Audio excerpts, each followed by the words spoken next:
Hey Tsunami Nation, Johnny here with another special video. This is going to be a tutorial for beginning kid metal detectorists. So if you are a parent or a kid and you have a child who's interested in metal detecting, hopefully this will help you get started.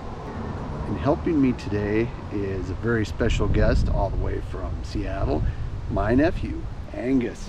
Hey. Angus just got himself a new metal detector and we just unboxed it.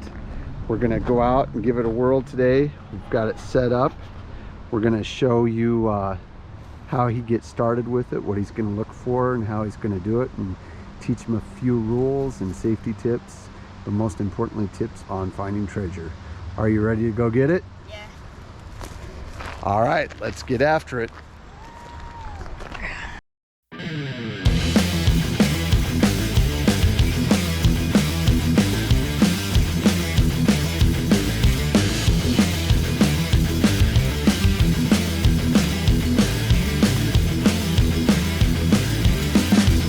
Alright, so today for this special hunt, we are going to go down to our local city park. This is a great place to start out, a yard, anywhere that is some known territory. If you've got a friend who has a field or a beach that you know of, those are all great places to start out. What's important is we want to dig in a place that we know is safe to dig and that it's okay to dig. There are lots of rules, right? Metal detecting. Yeah. Most important rule is we have permission to dig. So we know that this is a park that it's okay to dig in. You always want to check out your local laws and regulations. If it's somebody's private property, always have permission to go on their property and metal detect. So anyway, we're going to start in this park. It's an older park. Again, we're just doing this for demonstration purposes. This is kind of what we're dealing with here. Got some nice old trees. We're going to do a little searching here. Later we might try a little bit of beach action as well. Hey parents, be sure to watch the video all the way through, because at the end I've got a special segment where I'm going to go over some safety tips, talk about equipment, and help you and your child get the most out of your hunt. So have fun, stay tuned. All right, let's go over a little bit of the equipment that we're using. Of course, the most important part is the metal detectorist, because without somebody swinging the metal detector, it's just a piece of machinery, just a tool that's going to sit there. So we've got that. We've got Angus in the house. He's going to metal detect. Next most important piece is the metal detector. If you've forgotten this or you don't have one, you're probably not going to get too far metal detecting. This is I forget the name of the model. That's really not important, the maker model. But what is important is that this is a beginner level, which is perfect for Angus. This is his first time out doing it. There's no sense in spending $1 million on real high-end ones that are real complicated. A metal detector is basically a metal detector. Yes, some are better than others, but basically they all do the same job.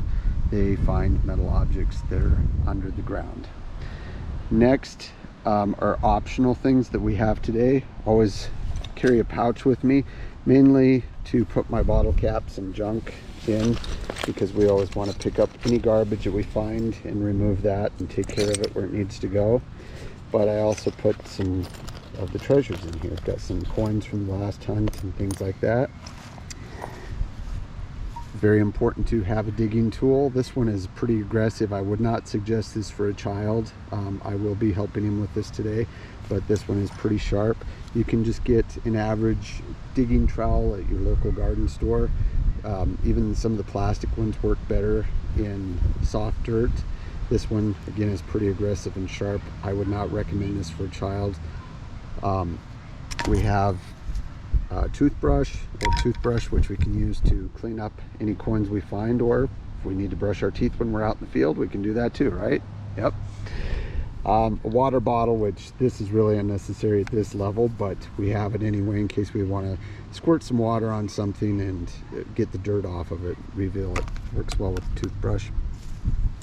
Another thing that is not totally necessary, but I think saves a lot of time, is a pinpointer.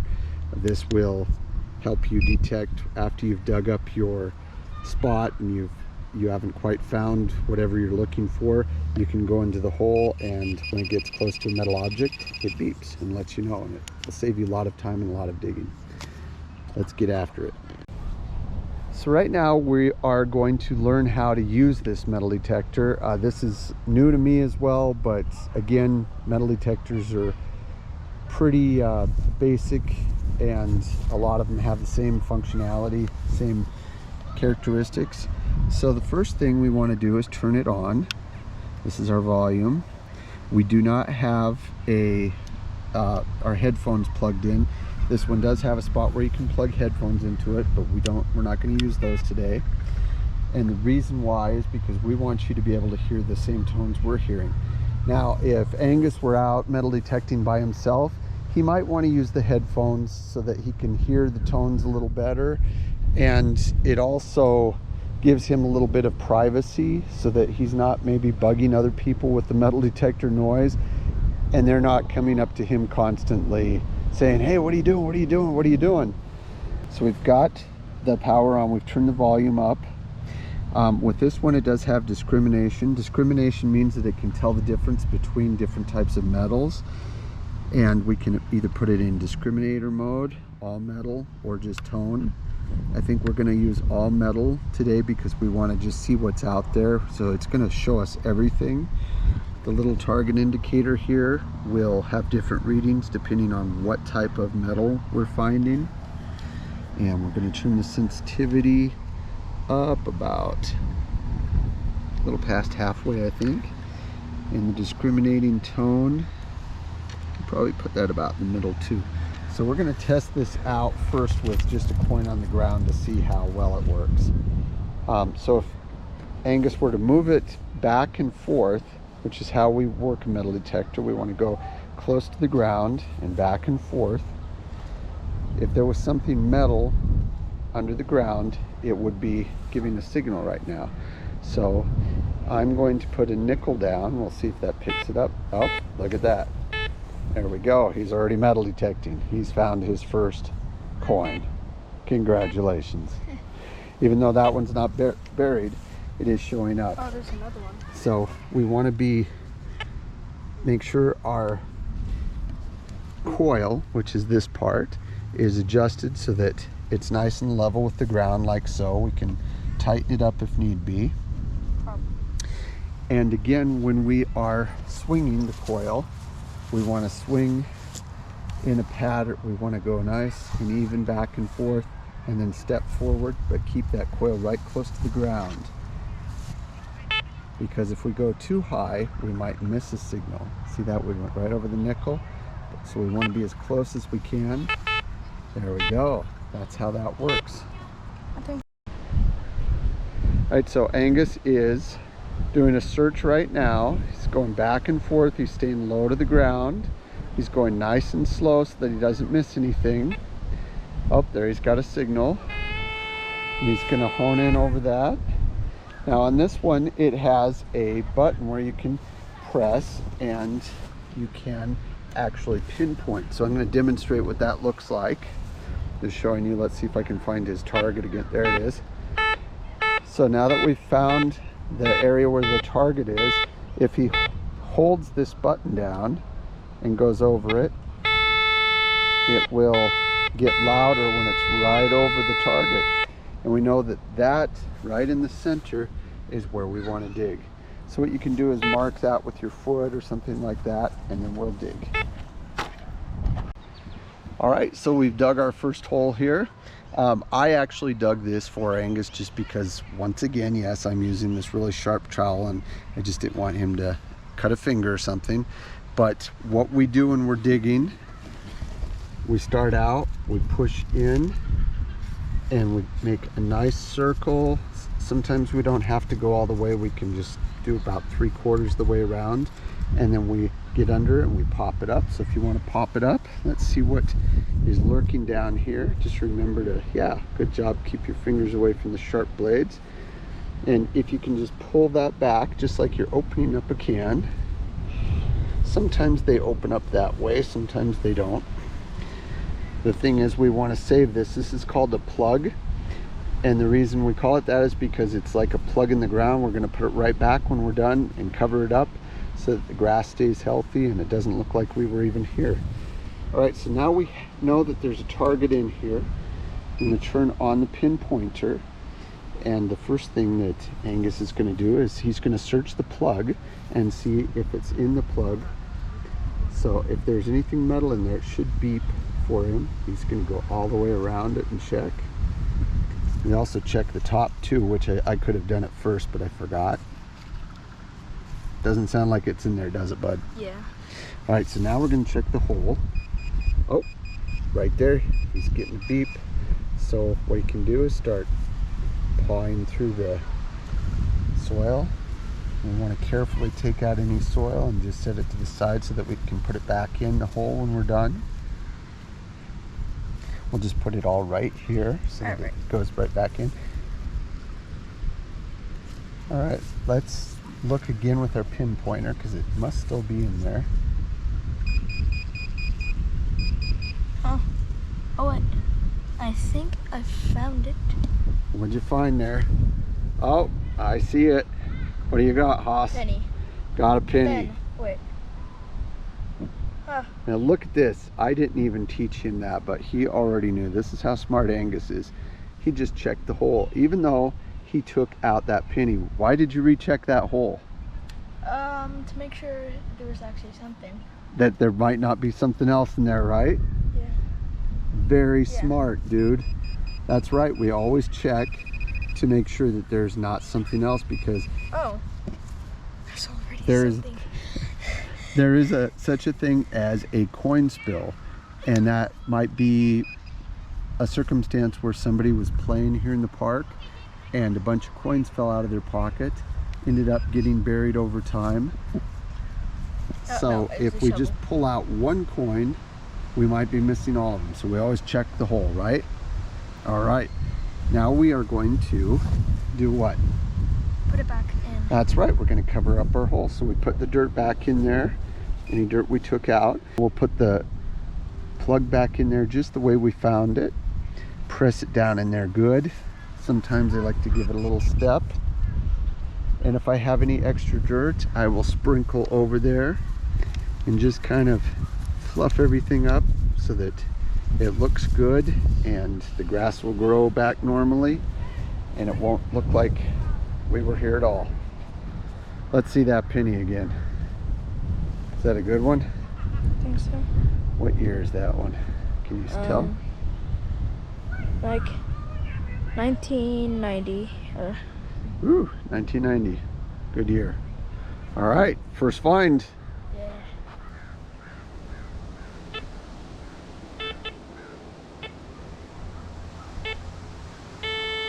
Okay, so he's closing in on another target. Now he's pinpointing it. Where's the center? Right there? Okay. Let's see what we got. All right. One of the first things I'm going to do here is check with pinpointer, just see if it's a surface find. Sometimes if it's something really close to the surface, we can get an indicator on there. Let me just see where this is once again. Pinpoint it.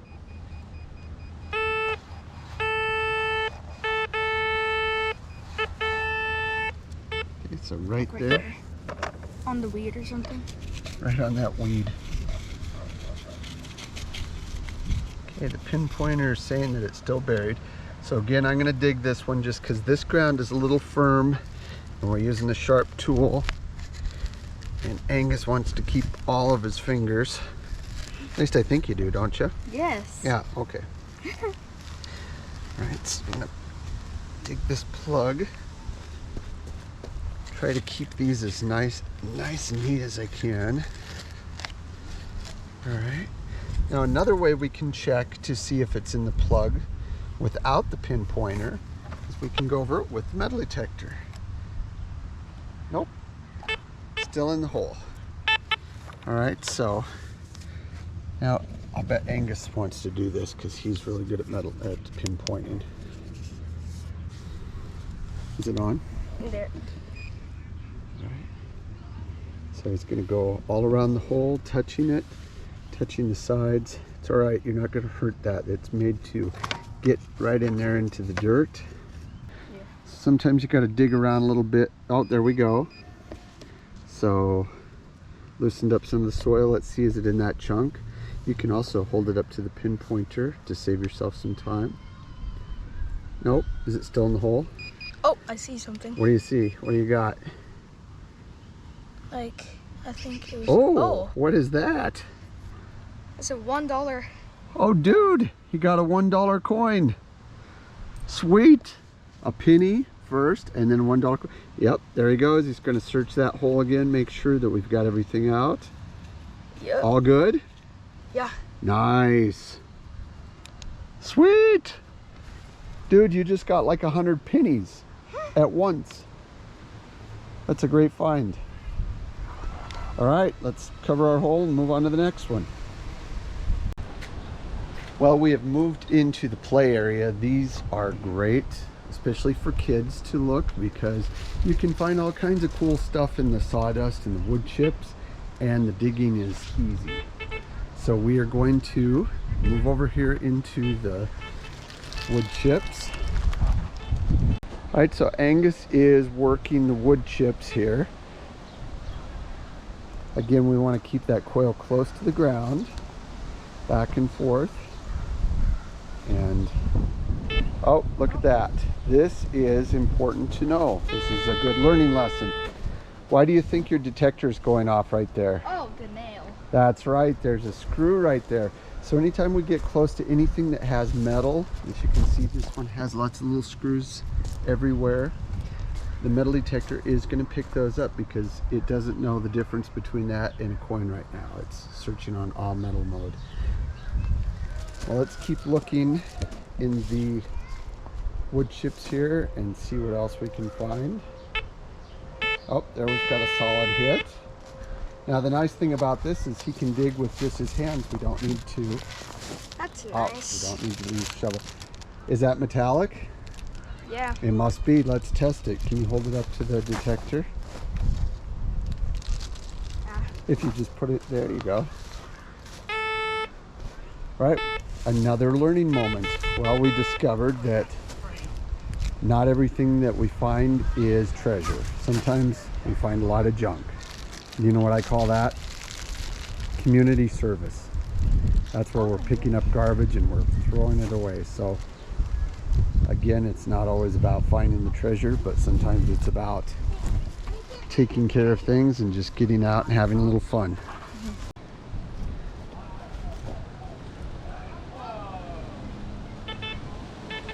Okay, got some more hits here. Let's see if we've got more wrappers. I'll take that wrapper for you, bud. I've got pockets. He's got his treasures in his hand. Now this one might be one where it would be fun to poke around. Oh, what'd you find? Like a dime. I mean a quarter. Quarter. All right, anything else? You want to run your metal detector over, see if you got anything else hiding in there? Or is it just the one? Oh, there's something else there. If you can see it, that's great, but if you need to use the pinpointer, that might save you some time. Yeah. And sometimes if we don't have a lot of time, these can really save us a bunch of work. Oh, right there. What do we got? Is that another coin? Another coin. What is that?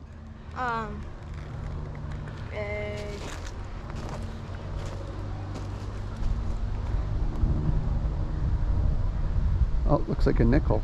Yeah. Oh, yeah, 5 cents. Cool. So that must be a coin spill. Anything else in there?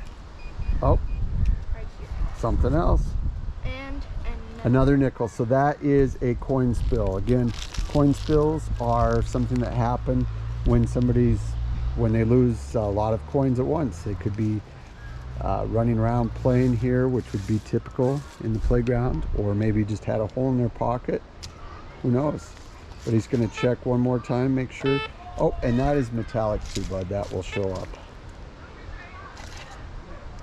yeah. There you go. That's important to know whenever you're researching the area. Always move all your tools and stuff out of the way. I don't know how many times I've found my own hand tools that I just laid down. So anyway, good job here in the playground. Why don't we go try our luck at the beach?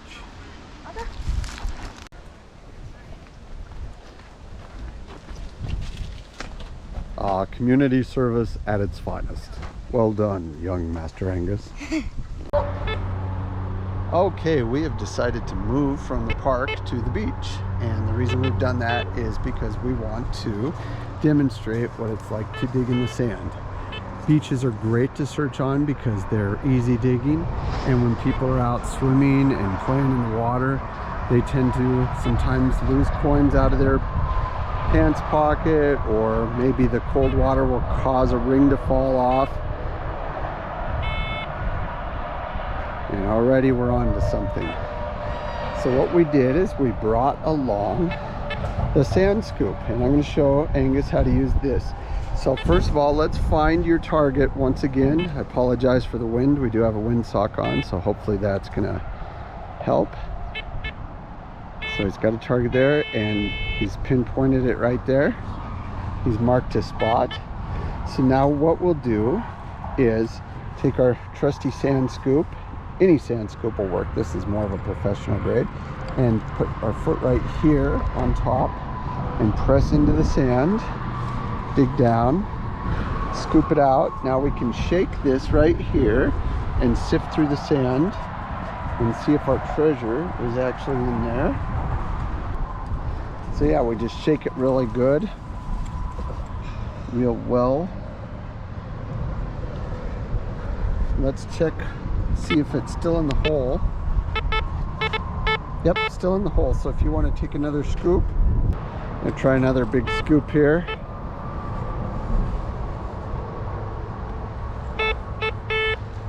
Oh, let me check the hole here.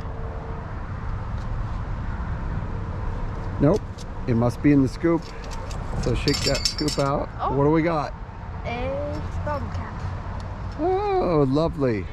More trash, but you know what? We still found something, and that's cool. And now we've got that off the beach, so no one's gonna step in that and bruise their little tootsies. And that's right, we always cover up the hole when we're done. Let's make sure that there was nothing left in there. Nope, all right, we're good.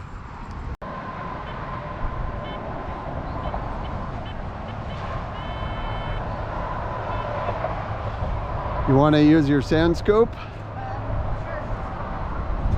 So with this sand, you can either use the sand scoop or you can dig it by hand, whatever you want. You can always use a pinpointer too.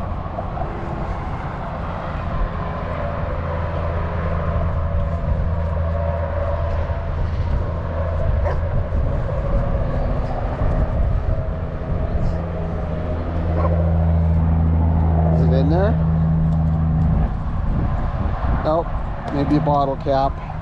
Do you want to try with that, or do you want to keep looking?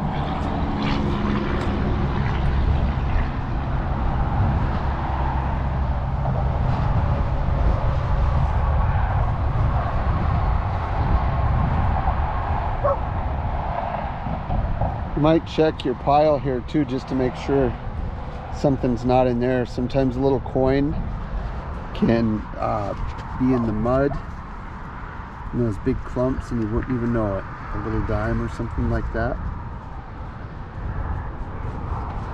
Just double check with this guy. Nope. Let's see if it's still in the hole there.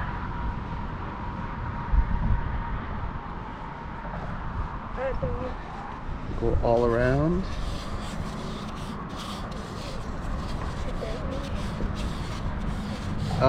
Well, let's go over it with your metal detector again.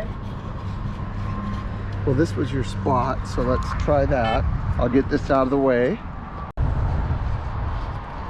Sometimes we can miss the mark a little bit. I think we went back over this with the metal detector and it was hitting over to the side more. So what he's doing right now is he's just doing a surface check there with his pinpointer, in case it is something close to the top.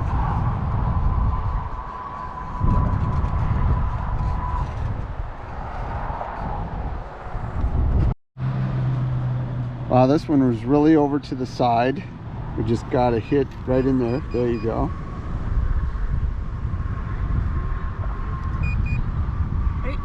Oh, look at that. Wow, that's like a crucifix there, like a piece of a rosary, I believe. Let's hold it up there, make sure that's the metal part we were hearing. Yep, there's the metal. So as you can see, not all of it's metal, but even just a little bit of metal, the metal detector will pick up.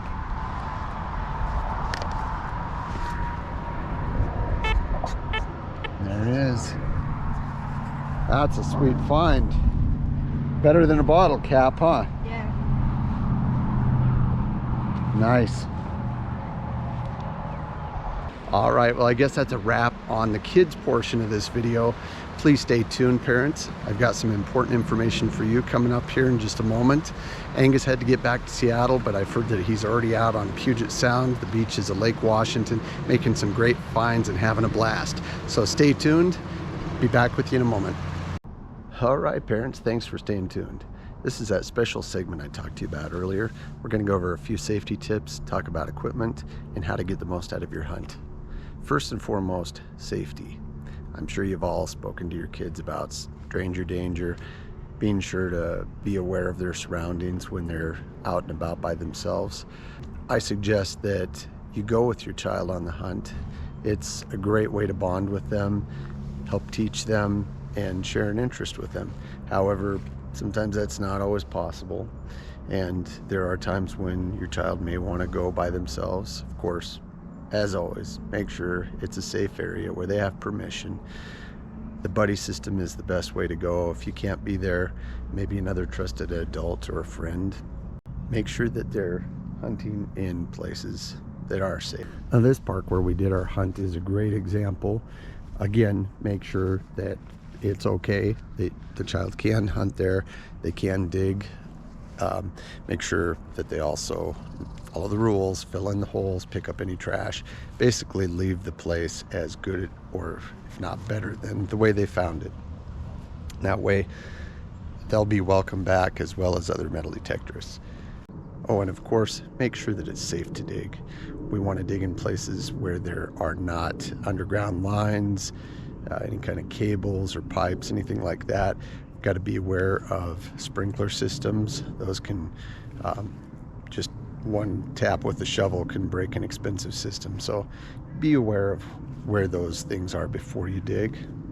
And speaking of safety, if your child uses headphones or earbuds, I would suggest leaving one earbud in, one out. That way they can hear their surroundings. They can hear what's going on around them. If someone or a dog or another animal was to come up behind them, they're aware of that. There's not going to be any surprises that way. For children, I suggest it's best not to use headphones. You may not find as many targets that way, but you're still going to hear them well over the speaker and still be aware of your surroundings. Let's chat a little bit about equipment. As I said earlier, you don't need to get into anything real expensive for children if they're just starting out. Just a real basic metal detector is going to work just fine. They basically all do the same thing. When we get into different levels of discrimination, that can be fun for especially trashy areas, trashy parks, trashy yards where there's a lot of iron. You can discriminate that out and just focus on the more fun stuff like coins. However, my experience, I found that if you use too much discrimination, you also limit your targets. And I've ended up missing a bunch of stuff and then found out later, when I didn't use discrimination, that there might have been a little piece of iron or something next to a old silver coin. So personal preference, but again, I would start out with a basic level unit. Be sure that the child wants to do it, that they get interested and want to keep pursuing the hobby. And if they do, then gradually increase your level of technology and trade up, get something a little bigger, a little better. So just starting out, you're likely going to want to get, of course, a basic metal detector, usually something to dig with. Again, nothing too sharp for a child. Just a common gardening trowel will work, a little hand scoop. They even have the plastic ones, plastic trowels, which are really great because then you don't have to worry about the metal detector picking that up. You can dig in close proximity to the coil without setting it off. Oh, and sand scoops too, especially if you're in a beachy area, which I highly recommend for kids. Beach hunts are great. Kids, they can dig through the sand faster, and they usually find things sooner, which holds their attention longer and keeps them interested. There are other options. Little pouch, pinpointer is a great way to save some time and find things quicker and easier. So I would recommend those. Shop locally if you can. Most places have some type of metal detector club or shops. If you look around, a lot of the big box stores are even starting to carry them now, different hardware stores. So I recommend shop locally if you can. Support the brick and mortar stores. But if you can't do that, of course, Calico is a great online resource. They have almost everything you could ever want, all the major brands. They have great prices. If you have any questions about anything, drop me a line here at Tsunami Nation. Either leave a comment, or you can email me at tsunamination.com, and I would be more than happy to help give you recommendations and steer you towards the best equipment, the best prices. Okay, so now that we've addressed the safety and equipment aspects of metal detecting for children, let's focus for a moment on the hunt itself, how to optimize your hunts, your biggest chances for success. There is such a thing as a seated hunt. A lot of clubs will put these on, especially for children, to get them interested in the hobby. A seated hunt is where a group gets together. They have a little event on a certain property where they actually plant different items, a lot of times silver coins, tokens that are redeemable for gift certificates, equipment, metal detectors, all sorts of cool stuff. Those can be a lot of fun and a great way to introduce the hobby to your child. Again, check with your local area, see if you've got some clubs around, if they do the seated hunts. Another option is just to get online, go to the library, go to your local museum, learn a little bit about the history of your local area, and go to websites like historicaerials.com, where you can look back in time, so to speak, and find out where there might have been an old park, an old fairground, an old camping area, something like that, old swimming holes. And you'd be amazed at how many of those are out there that have been untouched. And you can still go there to this day and dig up old relics, old coins, all sorts of cool stuff. Plus, it's a great way to bond with your child, learn a little bit about the local history, and get them interested in it. And that's how we preserve our history, is by learning it and sharing it with others. As most of you know, most of our kids have pretty short attention spans.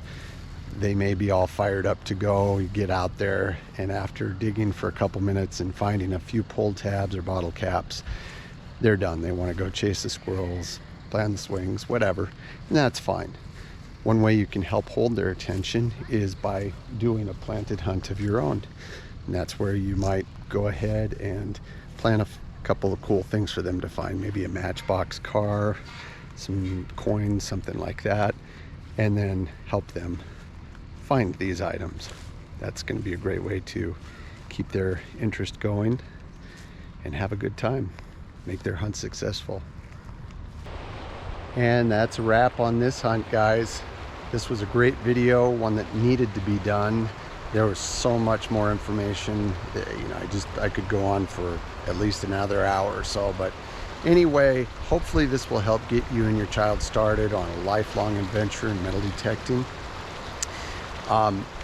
Again, we're trying to build the channel, so please like the video if you enjoyed it, share it, subscribe, hit that notification button, and let's build this channel up. We've got a lot of great things that we want to do with it. We want to use it to help get kids interested in their local history and a hobby, and in a lifelong hobby that they can pass on to their kids. We also have some charities that we want to support. We want to do what we can for the Wounded Warrior Project, as well as first responders who suffer from PTSD. So again, like, subscribe, share. Hope you enjoyed this, and we'll see you next time. Cheers.